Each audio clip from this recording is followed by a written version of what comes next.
Bonsoir, je suis heureuse de vous accueillir à l'occasion de cette rencontre organisée par le Centre Solzhenitsyn à Paris et les éditions Capresse, en distanciel, malheureusement, en attendant une possibilité de vous accueillir directement dans le quartier latin, dans nos locaux. Aujourd'hui, nous voudrions parler d'un livre qui vient de paraître aux éditions Imca Press. Il s'agit d'un recueil de nouvelles et de poésie d'Ivan Bounine. Ivan Bounine, qui est un grand écrivain russe de l'âge d'argent, qui a reçu le prix Pouchkine pour ses œuvres, qui était nommé au titre des 12 académiciens honoraires. C'est le titre qui correspond à peu près des immortels français, parmi lesquels était par exemple Léon Tolstoï. Dans l'immigration, Bounine est lauréat du prix Nobel, et faut-il le rappeler, il est le premier écrivain russe qui a reçu ce prix.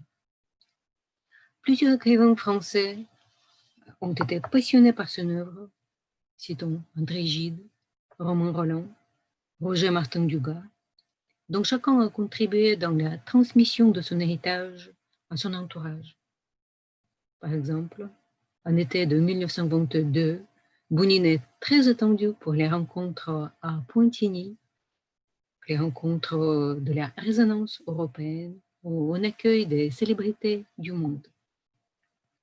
Ou encore, le premier numéro de la revue Europe, qui était fondé par Romain Rolland, commence son existence par la publication du récit de Bounine qui s'appelle Le faux artiste, qui est publié dans le premier numéro de cette revue fondée en 1923.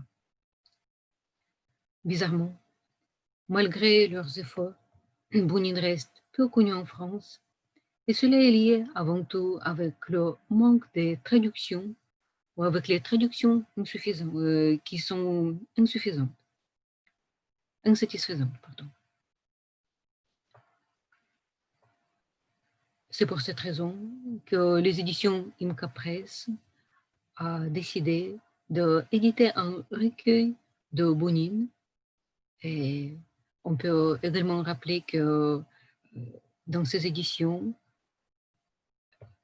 est paru le livre d'Ivan Bounine qui s'appelle Освобождение Толстого, la délivrance de Tolstoï, en 1937. Donc, dans cette même lignée que nous avons envisagé éditer un recueil de nouvelles, encore inconnues, encore inédites en France, mais également, deuxième volet, Bounine poète, car, semble-t-il, cette facette de son œuvre reste encore quasi inconnue en France. Cette édition, c'est aussi la manière de célébrer le jubilé de Bounine, et nous tenons à remercier les bibliothèques russes et son coordinateur François Devier, l'Institut de traduction à Moscou et son directeur Eugène Rezinchenko pour leur aide remarquable, pour leur soutien de ce projet. Le livre s'appelle Vivre pleinement, жить полной жизнью, et c'est le credo de Bounine qu'il exprime dans chaque vers de sa poésie, dans chaque ligne de sa prose. Cette belle couverture que vous voyez est composée par Ivan Sologoub, peintre parisien, arrière-petit-fils de Boris Zaïtsev, le fameux écrivain qui était un grand ami de Bounine. Nous y voyons en cela un lien important, un héritage continu, un signe de la créativité dans l'immigration. Le livre est composé par Anna Leschenkova-Poskolo, maître de conférences en littérature russe à l'Université de Lyon. Elle est l'auteur de la monographie Les artistes lecteurs chez Proust et Bounine. Anna Leschenkova-Poskolo est également traductrice de Vladimir Sorokin, mais également Ivan Bounine, y compris pour notre recueil. Elle est parmi nous ce soir. Tout à l'heure, elle va parler de la genèse de ce livre et de sa conception. Nous avons également un grand plaisir à voir parmi nous ce soir deux traductrices de ce livre, Anne-Marie Tatsis-Botton, que le lecteur français connaît comme traductrice de Billy, de Remizov, ou parmi les auteurs contemporains d'Eugène Vodolazky. Anne-Marie a reçu pour ses traductions de Marina Tsvetaeva le prix Alperin Kaminsky, pour ses traductions de Mariengov, le prix Russophonie. Elle a traduit pour notre livre la partie prosaïque.